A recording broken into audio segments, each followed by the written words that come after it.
Ribda petrol pump પર firing કેસના આરોપીને સુરત પોલીસને સોંપવામાં આવ્યો છે। કુખ્યાત હાર્દિકસિંહ જાડેજાનો સુરતની રાંદેર પોલીસે કબજો લઈ લીધો। વર્ષ 2024માં વેપારીને ધમકી આપવાના કેસમાં રાંદેર પોલીસે કબજો લીધો। વેપારીના ગળા પર છરો મૂકીને કુખ્યાતે રૂપિયા માંગ્યાનો એની ઉપર આરોપ લાગ્યો છે। તો રીબડા પેટ્રોલ પંપ પર ફાયરિંગ કેસના આરોપીને સુરત પોલીસને સોંપવામાં આવ્યો છે।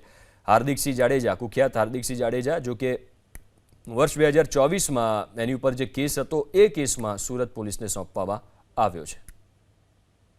રીબડા પેટ્રોલ પંપ પર ફાયરિંગ કેસના આરોપીને સુરત પોલીસને સોંપવામાં આવ્યો છે। કુખ્યાત હાર્દિકસિંહ જાડેજાનો સુરતની રાંદેર પોલીસે કબજો લઈ લીધો। વર્ષ 2024માં વેપારીને ધમકી આપવાના કેસમાં રાંદેર પોલીસે કબજો લીધો। વેપારીના ગળા પર છરો મૂકીને કુખ્યાતે રૂપિયા માંગ્યાનો એની ઉપર આરોપ લાગ્યો છે।